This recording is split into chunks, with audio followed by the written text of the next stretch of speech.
Hey everybody, and welcome back to another video. So by the title of this video, you already know what we are going to be talking about.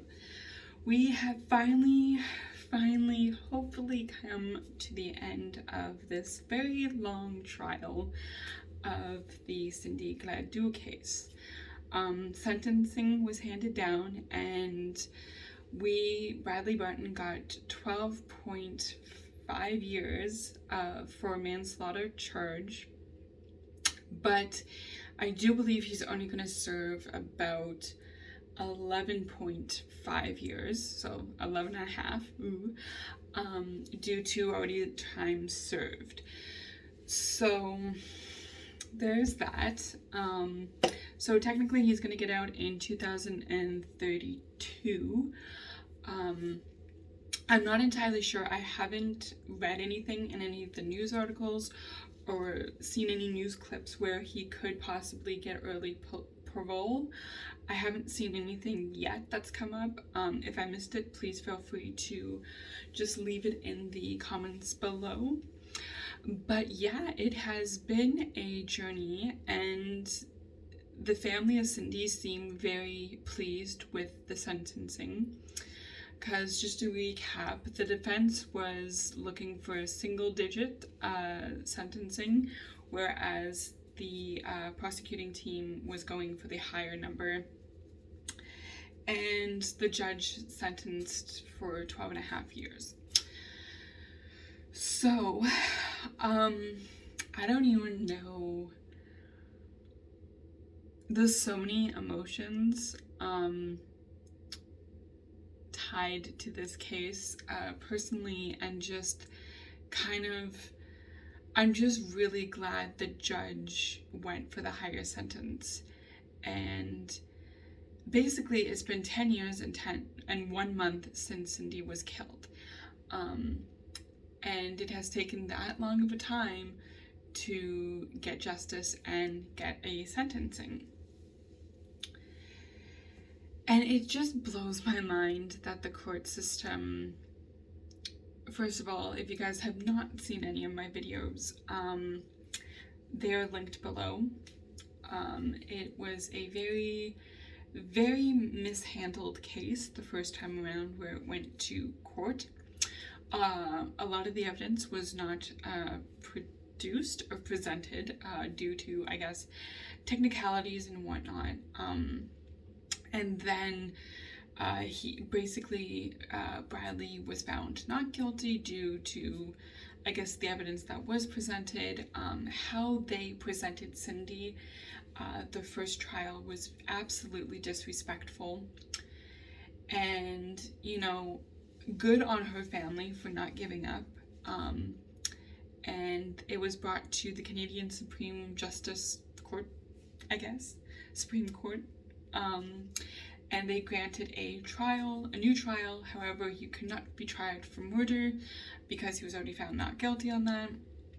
He could be tried for manslaughter, which he was found guilty of with the evidence that was presented. A lot of the evidence that was not presented was presented in this new trial. And then, you know, he was found guilty, and then we had to wait for the sentencing. And applications of, you know, a mistrial was filed by the defense. And of course the judge basically threw that out of court and said no. And now we're finally here and sentencing. You know, 2032, that does not seem that far off for taking somebody's life. And the way that her life was taken. And with all the bullshit. But I'm very glad that justice was found and that a high sentence was served. Well, sentenced and will be served. There we go.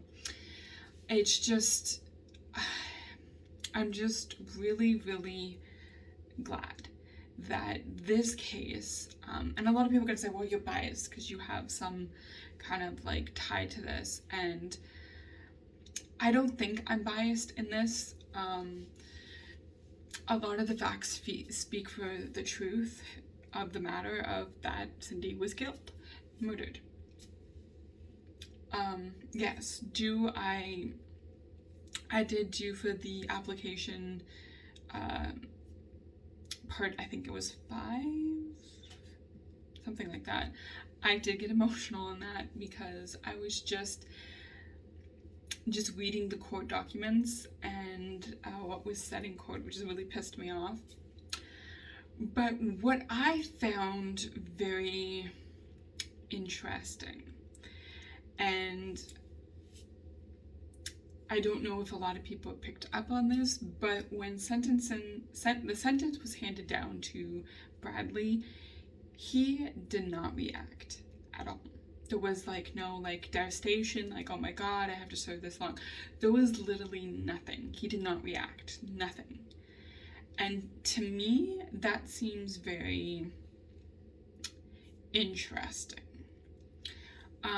To the fact is that, if you were truly not guilty of a crime, you would absolutely be devastated by this. You would be emotionally, you would show emotion because you knew that, this is wrong. But he did not show any emotion. And to me, on that some level, he's guilty.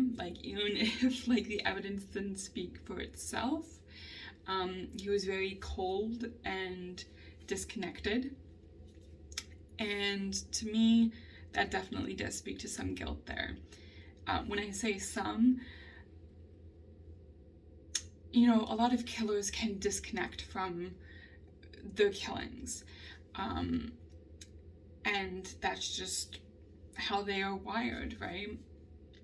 So with not even showing a lot of emotion, even if you guys look back at the interview, his first interview way back 10 years ago, he is very cool and calm and not freaking out. Okay, a girl died in my bathroom, I would be freaking out and I would be doing everything in my power to help figure this out, right? He was very cold. Very cold. And I don't know, reading through the court's papers and all that stuff that has been presented to the public, that the public has access to, that wasn't really focused on. And I don't think I think it does show some importance of even then he was very disconnected from it, right? There was no emotion behind it. Even when, if you listen to his 911 call to the police of saying hey, my friend told me I should call, there was a little bit of sarcasm in it, and again, not really emotion, just sarcasm, and then just nothing, very disconnected. I honestly believe he thought he was going to get away with this, and he did at some point. He was found not guilty, and I think for a very long time he thought that was the end of it, right? That they could not possibly try him again. And then when they rearrested him and was, going through all of this, I think that took a blow to his ego, it seemed like. Even if he was still very cold and disconnected, I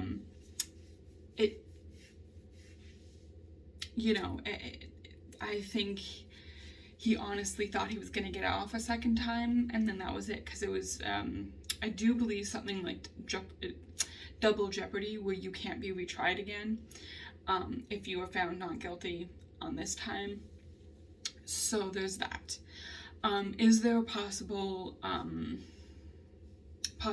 of, his defense team fighting this 12 and a half years, technically 11 and a half now? Yes. I don't think they are going to win. Now, is there a possibility of him getting early parole? Again, I have not read anything, but in our lovely Canadian justice system, a lot of the time there is parole after good behavior and so many years served. So is there a chance that could come down the road? Yes, 100%. I think there is a possibility. But I really hope that the parole board, if that does come to that, denies him, and I think he just serves his sentencing. I really, really hope that they don't, you know, again, reading through the court system papers and just listening to some of the interviews, he's playing off like he's the victim, that he was wronged, that, you know, I don't know, that this is all like a big mistake type of thing, like he's the victim. And again, that is absolutely fucking pissing me off with that. His sons were exactly the same way, with that behavior of like, nothing, like we can do it all and nothing will be done about it, like we can literally get away with murder. And he did at one point, right? And now that he didn't get away with it, it's kind of like, oh, like I don't, like what do you mean I didn't get away with it type of behavior, like that smugness is just, I don't know, mind-blowing. But like, to just be so cold and disconnected with the whole situation of this life being this beautiful, yes, damaged soul, still beautiful, was taken. And it's like, it's kind of like a big joke to him in a way. Like, again, if you listen to his 911 call, he was a bit like sarcastic and smug, like, hey, my friend told me I should probably call you, there's like a girl dead in the hotel room. Like, what? In the bathtub? Like, really, that's what you're gonna be like doing? Like, how he got off the first time is mind-blowing. But again, it was a pretty shitty case, how it was handled 10 years ago. Well, I guess 9 years, because through the court system. But anyways. So yes, do I think justice was served? Yes. I think, you know, the 11 and a half years that he's going to be serving, you know, I think, honestly, will do him some good. I think he needs to get a little bit of a taste of his medicine, if you know what I mean. And I'm not like this violent human being. I'm not, and I don't wish bad things upon people. The thing is just his smugness, his sarcastic, his like, I'm gonna get away with this type of attitude. I think he needs to be brought down a peg or two. And yes, he's been sentenced, and I think that has dropped him a peg or two, but I think he needs to be brought down to a non-God level type of thing and come down to like everybody else's level. And I know that kind of sounds, you know, a little bit smug on my part, but I think it's just the actual fact. I mean, if you take a human life, I think, you know, get off your God pedal and like fucking just deal with the consequences of what you did. And I don't know how somebody can sleep just knowing that they took somebody's life is just, I don't know, right? But there are people that are out there that, you know, don't have that conscience. And I think, like, it just seems like Bradley's that type of person that doesn't have a conscience. Like, a human being lost their life while you were with them, and for whatever, you know, there's absolutely no way she could have done it to herself, just the way that, you know, the wound and all that stuff. So like, he and like there was cameras, security footage of it's just the two of them that go into the room, and then he leaves in the morning, right? So there's no like third person that's involved in this. It was full on him. And it's just like so disconnected. And it just was like, you don't have any, what? I don't know. You guys can totally chew my ass out if you guys think I'm totally in the wrong for that. I just think personally it just seems so disconnected. Like, even when his sentencing was handed down, there was no emotion. Through most of this trial, there was no emotion. Even when he was up on the stand giving his statement, there was no emotion. And that was stated in many news articles and in the, basically, what the public was able to access through the courts and all that stuff, what was made public record, there we go. It just seems he's very disconnected from the whole thing. And maybe that was the defense's kind of like way of like having their defense strategy. If you seem very disconnected from this, you know, I don't know what the logic would be there behind that. I mean, showing emotion and like that you're sorry or that you're just absolutely like devastated by this, I think would help in the defense. But again, that didn't happen. Like, he's never stated he's sorry. I mean, he's kind of like, oops, if it happened, I guess I'm sorry type of attitude, right? If she died when I was there, my bad type of situation. Like, he's showed no like emotion and like devastation and like apologized. Nothing. It's always been kind of like the woe is me, I'm the victim in this type of thing. And again, that was just kind of another way of him spitting on Cindy. And that girl went through so much, and even after death she went through so much, and to finally just get some peace, and like her mom said, now she can rest, you know, now her soul can be free and just, you know, find that peace that she so deserves and longs for, you know. And I just really hope that she does find some peace wherever she is, whatever everybody believes in. Just, I don't know, kind of say like a little silent prayer, or just, you know, say Cindy's name and just, you know that there are people that still love her and that have fought for her even 10 years on, right? There's always going to be people fighting for her, and I just really hope that the 11.5-year sentence sticks, and that would be that. I really hope that there's no like early parole, and that might make me sound like a cold bitch, but you know, if you kill somebody, you gotta do the time. And that's not me trying to be sarcastic, that's just a fact. I feel like you should be in jail. That is, you killed somebody, murdered in cold blood. You don't deserve to be in society. Again, that might make me sound very like, oh, you dated the Sons and they broke up with you, so you were like getting back at the family. No, that has nothing to do with it. I don't give a fuck about the Sons. I don't, you know, give two shits about what they're feeling or whatever. My main focus was Cindy.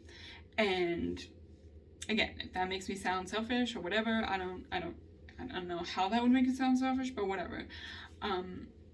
It's just fact. If you kill somebody in cold blood, you deserve to be in prison. That's just a fact. I would say that about anybody, like about the other cases that I have covered. You killed somebody, fucking do the time.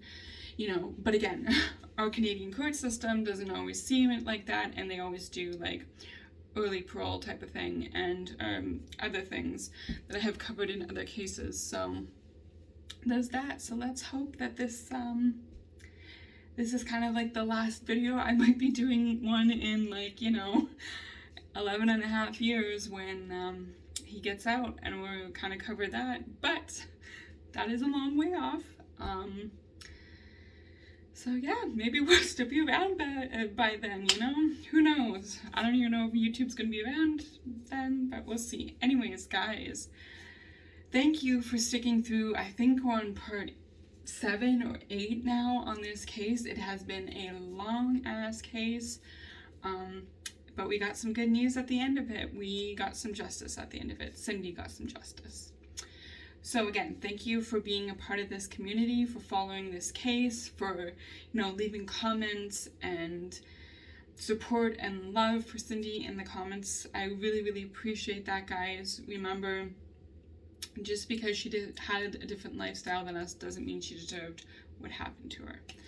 Anyways, guys, I'm going to leave this here, and let's just, send our love to the Gladue family and the kids, and yeah. Anyways, guys, I will see you in the next video. Stay safe.